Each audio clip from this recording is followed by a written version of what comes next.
Good morning, everyone. It is December 21st.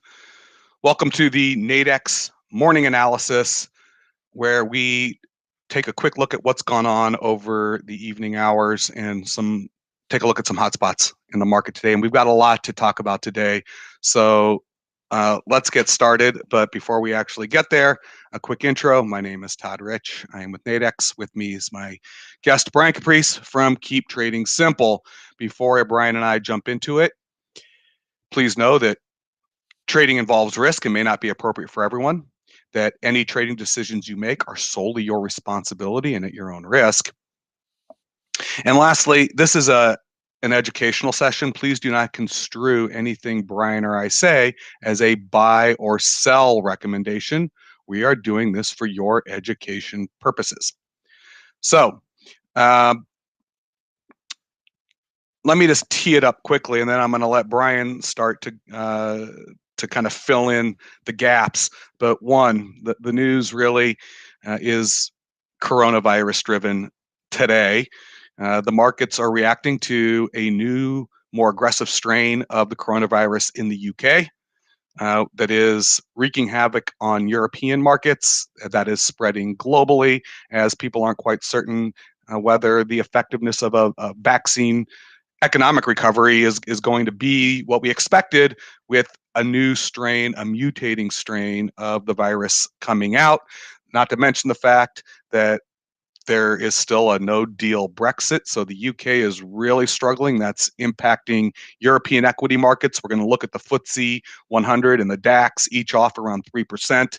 The pound sterling is getting hammered. It's bounced back in the last few hours, but this is something, Brian, I'm going to let him riff into it because we talked about it on Friday and told you, get ready, Sunday night, here's what could potentially happen.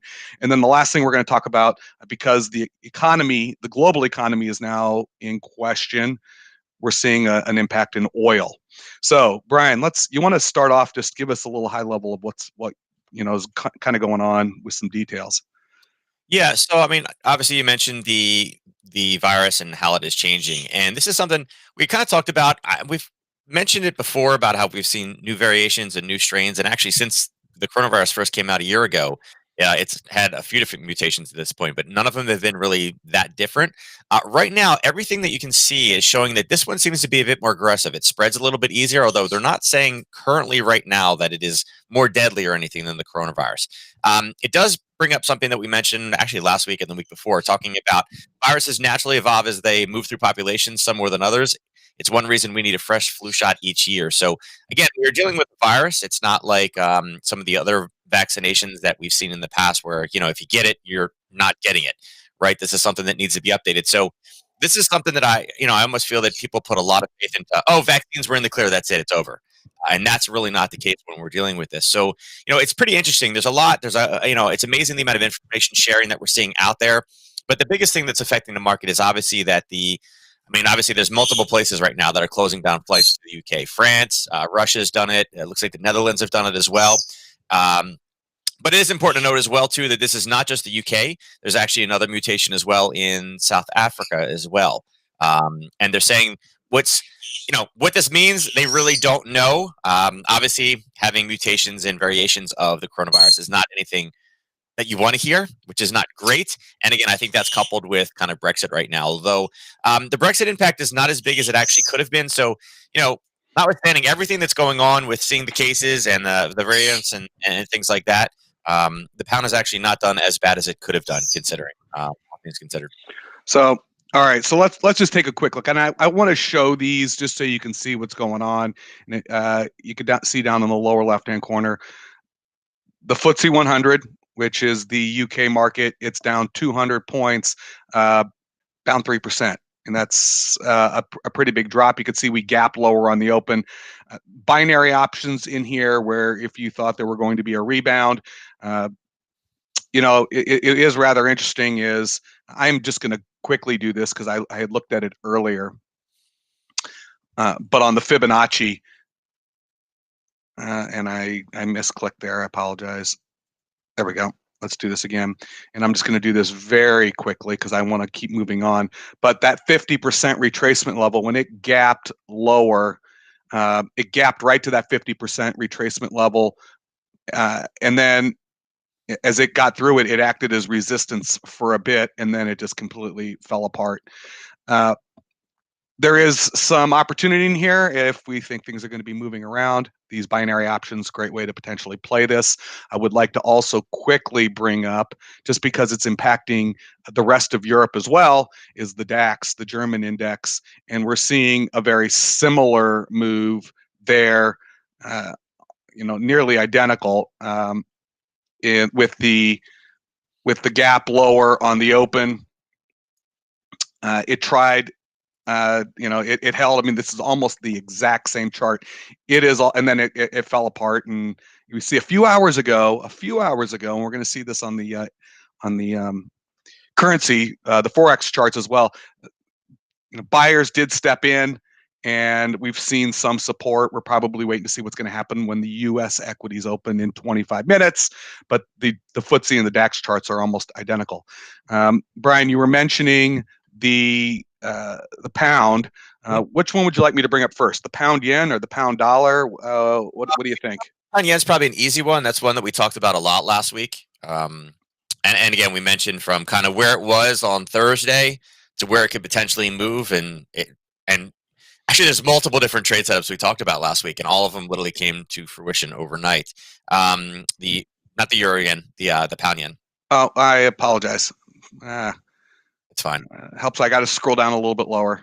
There we go. Sorry about that. Hey, that's a little bit better. Thank you for that. Hey, and hourly chart, and hourly is probably the best one. 10's a little bit small for right now. But we talked about being high in the curve last week, up in that 140, 28-ish area. And we took some bounces off that one. And we said, hey, listen, this could be the new top. We pulled back on Friday a little bit. But what we were looking for, particularly with any type of positive news, not positive, any type of negative. We were expecting the pound to weaken. And again, we were expecting this pair to come down. And we mentioned that, with big news, we could be pushing this down into the 137 range. And in fact, the zone that we had down low was 137.13. And then we ended up hitting that. And in the last 4 hours, we've now rallied about 75 pips off of that level. And again, it's really going from one side of the extreme all the way to the other side of the extreme. Also, another level that we had talked about in there was the 138.28 is where the previous gap was. And we talk about the Harry Potter setup all the time where, price will break through a level, kind of stabilize and pull back to it. It did the exact same thing as well. It came through, it broke through at base, it pulled back to the 138.28 and then dropped. And that's where it gave us the push all the way down to the 137.13. So, again, couple different things that we talked about. Every single one of them came through. And again, we took a bounce off the level that we mentioned last week as being the extreme range on the other side. So it's interesting to see where we are right now. And again, I think the U.S. market with the yen will probably come into play.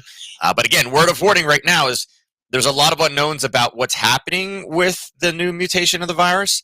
They're still negotiating Brexit. So they're, what are they going to say? Yep, it's bad. We should have locked down. Well, the pound has already moved for that type of mutation news. But in 2 days, if we find out that, hey, listen, it doesn't seem like it's going to affect the vaccinations that are just approved, then that's a huge positive all of a sudden. And then again, that could lead us back towards the upper side. So there's still plenty of room to run. Remember, this is a lower volume market. So just a little bit of news, we can have some pretty big movements in this one.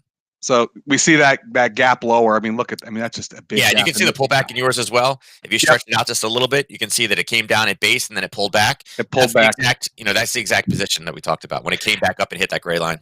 And I'm currently in the call spreads for the pound yen. Certainly a way to play this. Defined risk, defined reward, as we mentioned.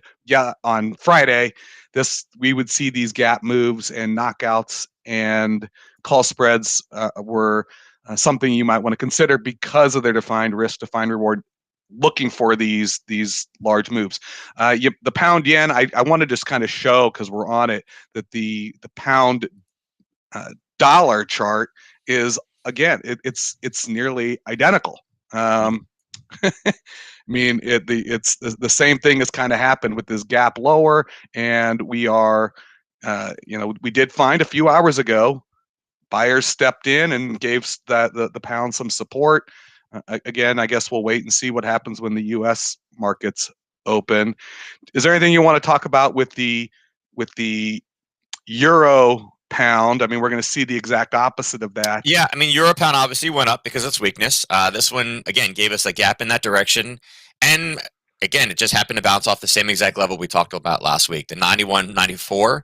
That was the last time that sellers stepped in. Again, on an hourly chart was the easiest place to see that, and you can see from the basically from the European Open around really I guess it was a little bit before that. The move really started at about 2 o'clock this morning. You can see it gave us nothing but a straight up in the air as we were getting news of different countries closing down travel to the UK. And that was quite a large move. I mean, in 2 hours, it moved about 85 pips, which is quite a bit of movement for that pair. The daily ATR on that one is only 99. So, and again, that's kind of exaggerated. That's kind of, larger than it normally is right now. And all it did was it jammed right up into that zone that we had talked about where sellers had stepped in. It based in one candle, and now it's kind of pulled back down again. And that drop from its peak down is about 65. So quite a lot of movement in a short period of time. So yeah. We knew there was going to be something, particularly with the Brexit talks, whether they were going to solidify or break down. They broke down. We saw the moves that we were expecting. I think the moves were amplified by the coronavirus news. Yeah.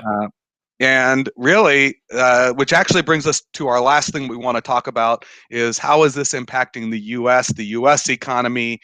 There's some stimulus talks that are coming through, which seem to be getting washed out. Just so everyone's aware, the U.S. the U.S. equity indexes, instead of being down 3%, they're currently looking like they're going to open down about 1.5%. But oil, it moves with what's going on in the economy. Economy is going to be booming. Oil goes up. Economy might struggle in the recovery. Oil is seeing weakness. I'm going to go ahead and bring up an oil chart, and I think you've got some additional color commentary on that. Yeah, I mean, obviously Moderna got approved. That's the second one now for emergency. I guess what is it? The emergency. Issuing emergency of use authorization for the second COVID vaccine. So we do have two things now. Both the ones that we have been in the news we've talked about have come in, and that's been great. We've also had news on stimulus, which is also not necessarily bad. Again, we've been waiting for that news as well. But again, whenever you start closing down countries and locking down borders again, then it becomes a demand story all over again. There was some news that, again, Russia is, Russia is said to favor the increase, the hike. That's another thing that is also adding to this as well. Basically, when OPEC Plus said, hey, listen, we need to stabilize the price of oil, we will reduce the amount of barrels per day produced. And it was kind of a greed story. We heard that a lot of the nations in the OPEC Plus wanted to increase production again. Again, they're losing money by not producing as much, and other countries still producing. They were filling in those gaps. They were losing their hold on kind of the oil.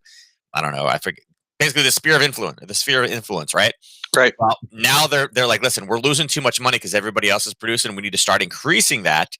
And Russia was one of the big people that was kind of on the fence, and they just said that they're in favor of 500,000 barrels per day for OPEC nation. For the OPEC kind of group. So again, that's also increasing the supply. So add the lockdown of countries, increased oil production from the people that were cutting back means more supply, which means price goes down. And that's why we're seeing, that movement thus far already this morning. And we saw oil just get hammered. And again, it's something, 4 hours ago, we saw buyers, they stepped in. It looks like, oh my goodness, is it going to be this full V-shape? It was a V-shaped recovery for this little drop here, but sellers have sort of stepped back in. And again, in 15 minutes, the U.S. equity markets are going to be opening. So I would expect to see some movement as they open, and we might see movement across the board, whether it's in the currencies, whether it's in oil, or whether it's even in the indices. Not just European, but U.S. indices.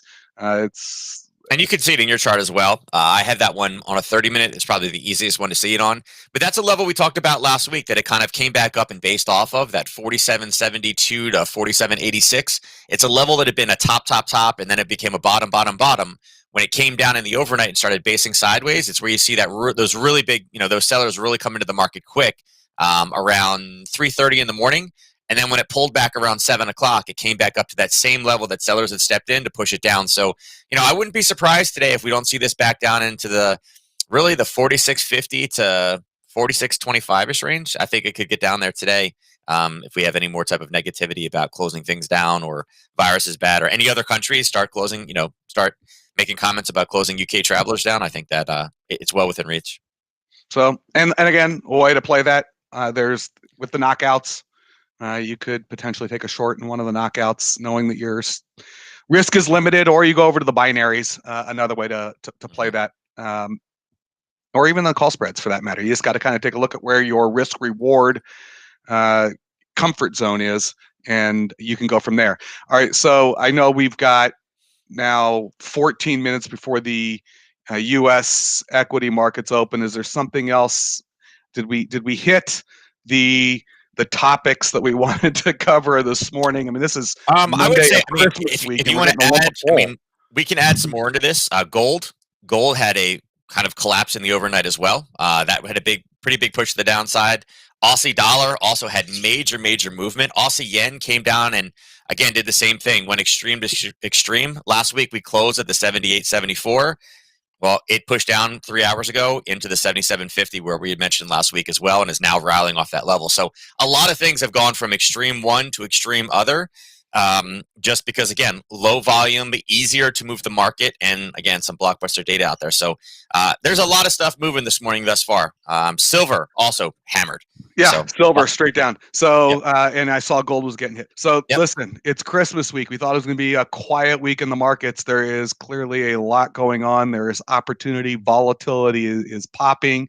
We saw a pop in the VIX as well for measuring volatility in equities. So, hey, listen, sometimes you got to make hay when the sun is shining. There's trading opportunity this week. So even though we were expecting a quiet week, we're getting a lot of action. With that, I want to let everyone get a chance to get set for that open. If you've got any questions for Nadex, please email us, customerservice@nadex.com. Questions for Brian. He is also accessible, support@keeptradingsimple.com. And hopefully you got something to look at in the markets today. Join us back. Brian and I'll be here tomorrow morning to do the same tomorrow. So stay safe, everyone, and good luck in the markets. We'll catch you tomorrow morning. Thanks.